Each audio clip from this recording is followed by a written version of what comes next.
ഈ വീട്ടിൽ കറണ്ട് ഇല്ലാത്ത ഒരു അവസ്ഥ ഒന്ന് ആലോചിച്ച് നോക്കും. അപ്പോൾ അത്തരത്തിൽ അതിനേക്കാളും എത്രയോ വലിയ വിഭ്രാത്മകമായ ഒരു ലോകമാണ് എനിക്ക് ഈ തറവാട് എനിക്ക് തന്നിട്ടുള്ളത്. ഇരുട്ട് എന്ന് പറയുന്ന ഒരു ഭയമുണ്ട് അതിനകത്ത്. ഞാൻ ഒരു ആനയായിരുന്നു, ഞാൻ 5 പേരെ ചവിട്ടി കൊന്നിട്ടുണ്ട്.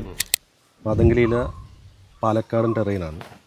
പാലക്കാടിലെ മിത്തുകൾ, ആചാരങ്ങൾ, മാജിക്കൽ റിയലിസം ഒക്കെ കടന്നു വന്നിട്ടുള്ള നോവലാണ് മാതങ്കലിയില.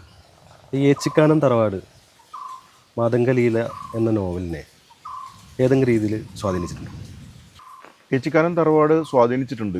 കാരണം എനിക്ക് ഇവിടുന്ന് കിട്ടിയ ഒരു എക്സ്പീരിയൻസ് ഉണ്ട്. ഈ എക്സ്പീരിയൻസ് വെച്ചിട്ടാണ് യഥാർത്ഥത്തിൽ ഞാൻ എൻ്റെ മാതങ്കലീല എന്ന് പറയുന്നൊരു നോവൽ എഴുതുമ്പോൾ ആ നോവലിൻ്റെ പശ്ചാത്തലം ഞാൻ ഒരുക്കിയെടുക്കുന്നത് യഥാർത്ഥത്തിൽ ഇവിടുന്ന് കിട്ടിയ ഒരു എക്സ്പീരിയൻസിൻ്റെ ഭാഗമായിട്ടാണ്. അപ്പോൾ നമ്മളങ്ങനെയാണല്ലോ, നമ്മളൊരു കഥ എഴുതുന്ന നമ്മുടെ അനുഭവമാണ്. അപ്പോൾ ആ അനുഭവത്തിൽ നമ്മൾ സ്വരുക്കൂട്ടി വെച്ച കാര്യങ്ങളായിരിക്കും പിന്നെ നമ്മൾ പിന്നീട് നമ്മുടെ എഴുത്തിലേക്ക് നമ്മൾ കൊണ്ടുവരുന്നത്. അപ്പോൾ എൻ്റെ മാതങ്കലീല ഈ പാലക്കാടിൻ്റെ പശ്ചാത്തലത്തിലാണെങ്കിൽ തന്നെയും അത് ഭയങ്കരമായ ഒരു ഫാൻറ്റസിയും അതുപോലത്തെ റിയാലിറ്റിയും ഫാൻറ്റസിയും ഒക്കെ മിക്സ് ചെയ്തുകൊണ്ട് എഴുതിയ ഒരു നോവലാണ്. അപ്പോൾ അതിൽ ഒരുപാട് വിഭ്രാത്മകമായ ഒരുപാട് സംഗതികൾ അതിനകത്തുണ്ട്. അപ്പോൾ അത്തരത്തിൽ അതിനേക്കാളും എത്രയോ വലിയ വിഭ്രാത്മകമായ ഒരു ലോകമാണ് എനിക്ക് ഈ തറവാട് എനിക്ക് തന്നിട്ടുള്ളത്. അപ്പോൾ ഇന്നിപ്പോൾ ഞാൻ ഇവിടുന്ന് ഇറങ്ങിയിട്ട് എത്രയോ വർഷങ്ങളായി. ഇപ്പോൾ ഞാൻ എൻ്റെ പ്രീ ഡിഗ്രി മുതലാണ് ഞാനിവിടെ താമസം വരുമ്പോൾ ഇവിടെ കറണ്ടില്ല. കാരണം ഇന്ന് ഇതുപോലെ തെളിച്ചൊന്നുമല്ല, ഒരുപാട് മറ്റേ വീടുകളൊന്നും അടുത്തൊന്നുമില്ല. പിന്നെ മാത്രമല്ല ഇത് ഭയങ്കരമായി ഇവിടെ ഈ വീട്ടിൽ കറണ്ടില്ലാത്ത ഒരു അവസ്ഥ ഒന്ന് ആലോചിച്ച് നോക്കും, മനസ്സിലായോ? അപ്പോൾ ഭയങ്കരമായി ഇരുട്ടാണ് നമ്മളെപ്പോഴും ഭരിച്ചുകൊണ്ടിരിക്കുന്നത്. കാരണം ഇപ്പോൾ ഞാൻ എൻ്റെ കുട്ടിക്കാലത്തും വേടകത്താണ് താമസിച്ചത്, വേടെടുക്കുക, അവിടെയും ഇന്ന് കറണ്ടില്ല.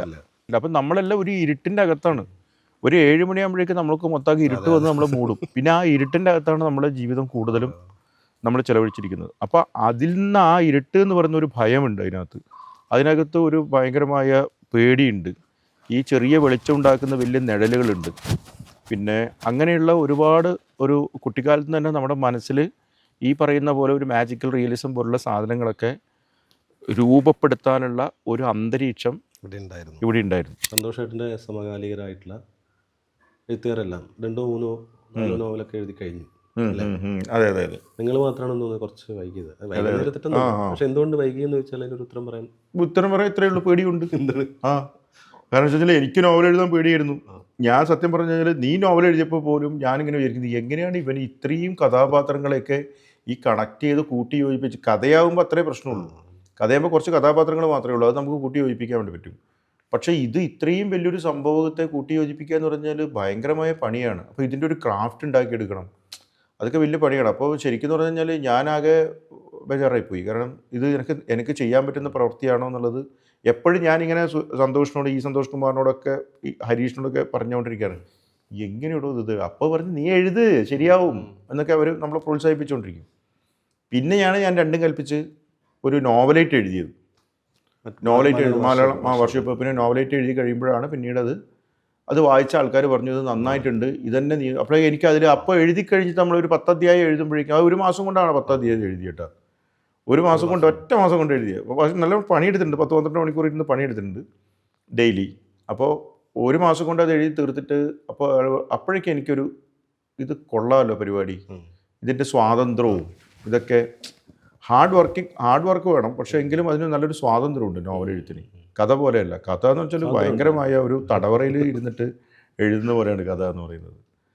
അപ്പോൾ അങ്ങനെ വെച്ചപ്പോൾ എൻ്റെ സുഹൃത്തുക്കളൊക്കെ അത് നന്നായിട്ടുണ്ട് എന്ന് പറഞ്ഞപ്പോൾ ഞാൻ അതിൽ നിന്ന് 10ാമത്തെ അധ്യായം എടുത്ത് കളഞ്ഞിട്ട് 9 മുതൽ അങ്ങോട്ട് 36 അധ്യായം എഴുതി. അങ്ങനെയാണത്. പിന്നെ എഴുതി വന്നപ്പോൾ എനിക്ക് ഭയങ്കര സുഖം. ആദ്യത്തെ നോവൽ എന്ന് വിചാരിച്ചത് അല്ല. ഞാനൊരു റെസ്റ്റോറൻറ്റ് തുടങ്ങിയിട്ടുണ്ടായിരുന്നു. എനിക്കറിയാം. അത് ലാഭകരമായി 8 നിലയിൽ പൊട്ടി. എനിക്കറിയാം, കുറേ ലക്ഷങ്ങൾ പോയി. അപ്പോൾ അതിൻ്റെ ഒരു സങ്കടം, അതിൽ നിന്ന് എങ്ങനെ രക്ഷപ്പെടാൻ പറ്റും, അതുണ്ടാക്കിയ സാമ്പത്തിക നഷ്ടത്തെ നികത്താൻ വേണ്ടിയിട്ട് അതാണ് ഞാനൊരു നോവൽ എഴുതാൻ വേണ്ടിയിട്ട് പ്ലാൻ ചെയ്തത്. അപ്പോൾ അതിൽ ഒരുപാട് അനുഭവങ്ങൾ ഉണ്ടായിരുന്നു കേട്ടോ. 1-2 വർഷം നടത്തിയതിൻ്റെ അനുഭവങ്ങൾ ഒരുപാട്. പിന്നെ ഒരുപാട് കഥാപാത്രങ്ങളും. അപ്പോൾ അത് വെച്ചിട്ട് ഞാനതിങ്ങനെ പ്ലാൻ ചെയ്തപ്പോഴാണ് അതൊരു 4-5 ലക്കം അധ്യായം എഴുതി. അത് മാതൃഭൂമിയിൽ സീരിയലൈസ് ചെയ്ത് ചെയ്യാൻ വേണ്ടിയിട്ട് എന്നെ ചെയ്തതാണ്. അപ്പോഴാണ് ഇത് വരുന്നത്. ഇത് വളരെ യാദൃശ്യമായിട്ട് സംഭവിച്ച. അതിനകത്ത് എങ്ങനെയാണ് ത്രെഡ്? ഏത് ഇതിൻ്റെ ത്രെഡ് വരുന്നത് എങ്ങനെയാണെന്ന് വെച്ച് കഴിഞ്ഞാൽ ഇത് തന്നെയാണ്. ഒരു ദിവസം ഒരാൾ എന്നോട് വിളിച്ചു പറഞ്ഞാണ്, എൻ്റെ കഥകൾ വായിച്ചിട്ട് ഇഷ്ടപ്പെടുന്ന ഒരാൾ എന്നെ വിളിച്ചിട്ട് ഇങ്ങനെ പറഞ്ഞു, എൻ്റെ കഥകളൊക്കെ കുറിച്ച് സംസാരിച്ചുകൊണ്ടിരിക്കും പറഞ്ഞു, സാറിന് വേണമെങ്കിൽ ഒരു കഥ വേണമെങ്കിൽ ഒരു ത്രെഡ് വേണമെങ്കിൽ ചെയ്തരാം, ചിലപ്പോൾ നിങ്ങൾക്ക് ഒരു കിട്ടിയാലോ എന്ന് പറഞ്ഞിട്ടാണ് അയാളുടെ നാട്ടിലുള്ള ഒരു വയസ്സനായെ കുറിച്ച് പറയുന്നത്. അത് ഞാൻ കുറേ ഇതിൽ പറഞ്ഞിട്ടുണ്ട്. അപ്പോൾ അയാളെ പറഞ്ഞ് ഞങ്ങളുടെ ഒരാളുണ്ട്, അയാൾ എപ്പോഴും നമ്മളോട് വന്ന് പറഞ്ഞുകൊണ്ടിരിക്കും, ഞാൻ ഒരു ആനയായിരുന്നു, ഞാൻ 5 പേരെ ചവിട്ടി കൊന്നിട്ടുണ്ട്.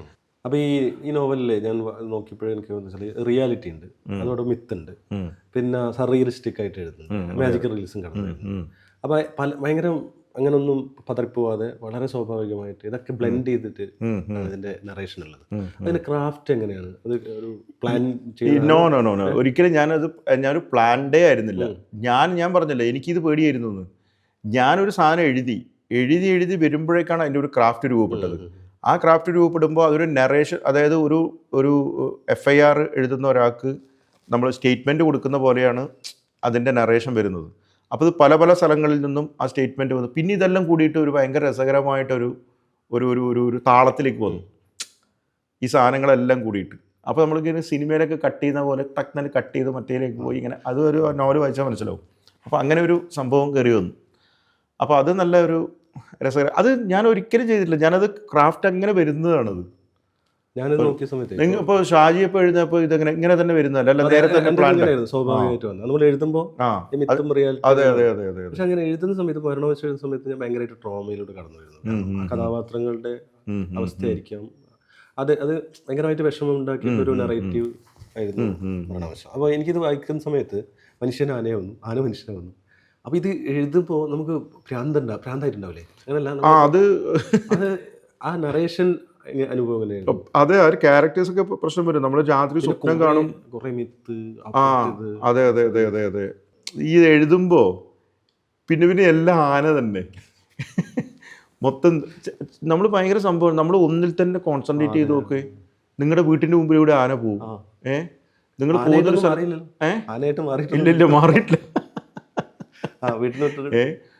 വീട്ടിന്റെ മുമ്പിലൂടെ അല്ല, നമ്മൾ പോകുന്ന പല സ്ഥലങ്ങളിലും നമ്മൾ ഇത്തരത്തിലുള്ള സാധനങ്ങൾ, ചിലപ്പോൾ നമ്മളൊരു പോകുന്ന സ്ഥലത്തായിരിക്കും, ആ ഒരു ഹോട്ടലിൽ കയറുമ്പോൾ അവിടെ വലിയൊരു ആനേൻ്റെ ഇത് കാണും.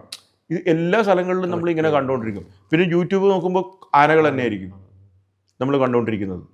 പിന്നെ നമ്മളിത് സെർച്ച് ചെയ്യുന്നുണ്ടല്ലോ, ഈ ആനയുടെ പല കാര്യങ്ങൾക്ക് വേണ്ടിയിട്ട് ആനയെ കുറിച്ച് പഠിക്കാൻ സെർച്ച് ചെയ്യുമ്പോൾ അത് യൂട്യൂബ് മറ്റേ ഇതിനറിയാം, ഗൂഗിളിനറിയാം ഇവൻ ആനേൻ്റെ പുറകെ പോയിക്കൊണ്ടിരിക്കുന്നത്. അപ്പോൾ നമ്മൾ പിന്നെ അങ്ങനെ വരാം അങ്ങനെ സാധനം. പക്ഷെ അല്ലാതെ തന്നെ നമ്മൾ പലപ്പോഴും പോകുന്ന സമയത്ത് നമ്മൾ ഒന്നിൻ്റെ പുറകെ തന്നെ നടന്നുകൊണ്ടിരിക്കുമ്പോൾ ഇത് നമ്മളെ അടുത്തേക്ക് വരും. അങ്ങനത്തെ ഒരു വല്ലാത്തൊരു സംഭവം ഉണ്ട്. അല്ല, എഴുതുമ്പോൾ അത്തരത്തിലുള്ള ഞാൻ ആ ഫുട്ബോളിൻ്റെ ആ ഭാഗമൊക്കെ എഴുതുമ്പോൾ ഞാൻ നല്ലോണം കഷ്ടപ്പെട്ട് ഒരു 6-7 ദിവസം പ്രാന്ത് പിടിച്ചിട്ട് അത് എഴുതിയത്. കാരണം ആ ഒരു താലത്തിലേക്ക് കൊണ്ടുവരണ്ടേ. വെറും ഫുട്ബോൾ മാത്രം പോരല്ലോ.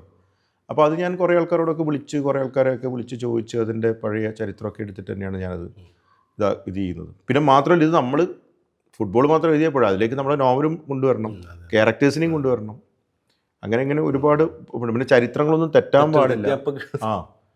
പിന്നെ ഇതിപ്പോൾ മിത്തും ഇതിപ്പോൾ രണ്ടും റിയാലിറ്റിയും മിത്തും എല്ലാം കൂടിയിട്ട് പോകുന്നതുകൊണ്ട് നമ്മൾക്ക് അങ്ങനെ ഒരു ചരിത്രത്തിനെ മാത്രം ഫോക്കസ് ചെയ്തുകൊണ്ടുള്ള സാധനമല്ല. പക്ഷേ ചരിത്രപരമായിട്ടൊരു സാധനം പറയുമ്പോൾ അത് കറക്റ്റാണ്.